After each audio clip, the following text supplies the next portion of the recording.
পছন্দের খাবারগুলো যখন একসাথে হয় তখন কিন্তু অনেক ভালো লাগে। তো আজকে সন্ধ্যার নাস্তায় আর কি আমরা এগুলো সব একসাথে বানাইছি, আমার চাচাতো ভাই বোন সবাই মিলে আর কি। এখানে মিট বক্স বানিয়েছি আর কেক বানিয়েছি আর কাঁকড়া ছিল। তো সব কিছু থাকবে এই ভিডিওতে, অবশ্যই শেষ পর্যন্ত দেখবা। আসসালামু আলাইকুম everyone, welcome back to my channel. সবাই কেমন আছো? আশা করি সবাই ভালো আছো। হঠাৎ করে কিন্তু 2 দিন বন্ধ থাকার কারণে আমরা সাভার চলে গিয়েছিলাম, কারণ বাইক আছে এখন, ওরকমভাবে চিন্তা নেই, যখন খুশি তখনই আর কি যেতে পারবো। তো সন্ধ্যা হতে না হতেই কিন্তু আমরা দেখতে পাচ্ছ কাঁকড়া বসিয়ে দিয়েছি, আর এক সাইডে কেক বানানোর জন্য আমার চাচাতো বোন কেকটাও বসিয়ে দিয়েছে। আর তোমরা যারা জানো না আর কি তাদেরকে অবশ্যই বলতেছি যে আমার যারা আর কি কাঁকড়া রেসিপিটা দেখতে চাও, বাসায় কাঁকড়া রান্না করে খেতে চাও, তারা কিন্তু আমার পেজে অবশ্যই একটু ঘুরে আসবা, কারণ কাঁকড়া রেসিপি আমার পেজে দেওয়া আছে একদম সহজভাবে সব কিছুই। আর যারা আর কি কাঁকড়াটা কাটতে অনেক অসুবিধা ফিল করো, তারা কিন্তু অবশ্যই কমেন্ট করে বলবা যে আপু কাঁকড়া মানে পরিষ্কার করতে পারি না। এ টু জেড আমি কিন্তু নেক্সটের ভিডিওতে অবশ্যই তোমাদের আর কি সহজ করার জন্য ভিডিও নিয়ে আসবো যে কিভাবে কাঁকড়া পরিষ্কার করতে হয়। তো এখানে দেখতে পাচ্ছ কাঁকড়াগুলো সব ভাজা হয়ে গেছে, তাই এখন আমি একেবারে আর কি মশলা দিয়ে ভুনা করে নিব আর কি। তো ওই সাইডে কেকটাও কিন্তু একদম হয়ে আসছে শেষ পর্যায়ে। তো আমি তো দেখিয়ে দিলাম ভিডিওতেই, দেখতে পারলে একটু আগে। মিট বক্স যেহেতু বানাবো সেহেতু আমি গোশটাকে ম্যারিনেট করে রেখে দিয়েছি আর আলুটাকেও কেটে রেখে দিয়েছি। কেকটা হয়ে গেলে আর কি আমি মিট বক্স বানানোর জন্য সব কিছুই আর কি রেডি করে নিব। তো এই সাইডে কাঁকড়াটাও আমি একেবারে পানি দিয়ে বসিয়ে দেব, অনেকটা সময় লাগবে সেদ্ধ হতে, কারণ মশলাগুলো ভিতরে ঢুকলে কিন্তু অনেক ভালো লাগে। কাঁকড়া আমার কাছে অনেক ভালো লাগে, যাই বলো না কেন, মানে চিংড়ি মাছের মতো লাগলেও ফ্লেভারটা অনেক ভালো লাগে। তো চাচাতো ভাই বোন সবাই বলতেছিল যে আপু কাঁকড়া খাবো, আমার হাতে কাঁকড়া নাকি অনেক মজা হয়। তো আমি সবার জন্য কিন্তু রান্না করলাম। তো বাইরে গিয়েছিলাম কাঁকড়া আনার জন্য, দেখি কাঁকড়াগুলো এবার একটু ছোট ছোট বলতেছে, সিজন না, তার জন্য আর কি অত ছোট ছিল না, ভালোই বড় বড় ছিল। আর সবগুলো মানে জেতা ছিল, হাঁটতেছিল, কাটতে অনেক অসুবিধা হয়েছে আমার। তো তারপরও কিন্তু সব বোনরা মানে চিৎকার মারতেছিল যখন হাতের ভিতরে কাঁটাগুলো বসিয়ে দিতেছিল। তারপর অনেক কষ্ট করে আমরা সবাই মানে 3 বোন মিলিয়ে পরিষ্কার করে নিয়েছি। তো এখানে মিট বক্সের জন্য কিন্তু আমরা চিকেনটা অলরেডি আমার ভাজা হয়ে গেছে। এখন আলুটা আমি কিন্তু অনেক সময় বসে ভেজেছিলাম একদম একটু মচমচা করার জন্য। আর দেখতে পাচ্ছ কাঁকড়ার একটা ফাইনালি হয়ে আসছে।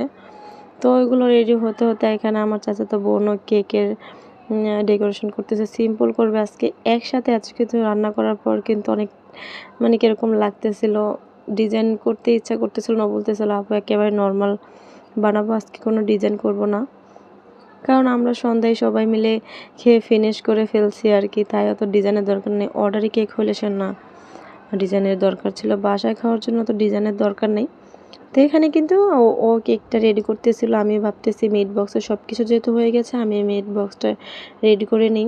মেয়োনিজটাও কিন্তু আমি আমার হাতেই বানিয়েছি, মেয়োনিজের রেসিপিও আমার পেজে দেওয়া আছে, চাইলে তোমরা ঘুরে আসতে পারো।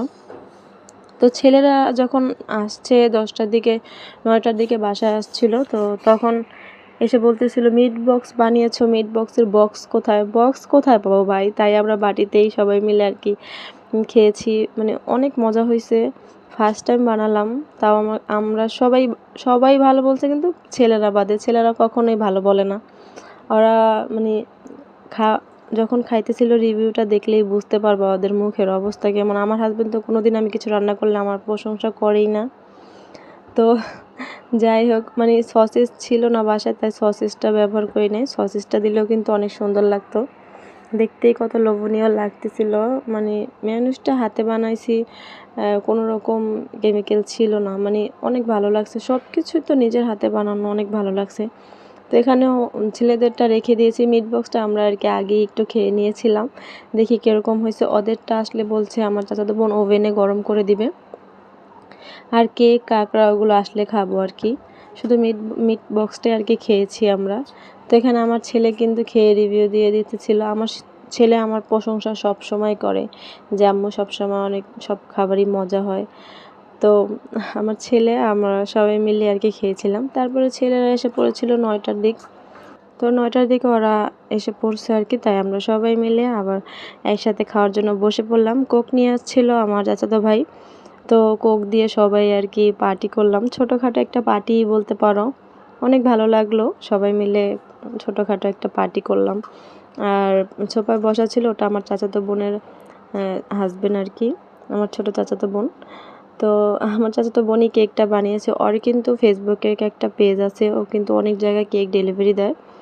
আর পেজের নাম হচ্ছে নুসরাত পেস্ট্রি শপ। তোমরা কিন্তু অবশ্যই ওখানে যদি কেক নিতে চাও তাহলে কিন্তু ওর পেজে অবশ্যই ঘুরে আসতে পারো। তো এখানে আমার হাজবেন্ড মিট বক্স খেয়ে দেখো, মুখটা দেখলেই বুঝতে পারবা যে ওদের কাছে কোনো কিছুই ভালো লাগে না ভাই। এত পরিশ্রম করে বানানোর পরও ওদের কাছে মনে হয় যে কোনো কিছুই পারফেক্ট হয় না। তো তারপর মানে জোর জবরদস্তি বলতেছিল অনেক মজা হয়েছে, অনেক মজা হয়েছে, মানে বলতে চাইতেছিল না, তারপরও জোর জবরদস্তি আর কি বলতেছিল। তো এখানে কেকটাও এত মজা হয়েছে, মানে অসাধারণ কি বললে আর কি ভুল হইবে, তার চেয়ে তো বেশি। আর চকলেট কেক তো মানে ভালোই লাগে। তো যাই হোক, আজকের মানে শুরু থেকে শেষ পর্যন্ত সব কিছুই কীরকম হয়েছে অবশ্যই কমেন্ট করে বলবা। আর ভালো লাগলে কিন্তু অবশ্যই লাইক করতে ভুলবে না। আর সবাই পাশে থাকবা, সাপোর্ট করবা। আল্লাহ হাফেজ।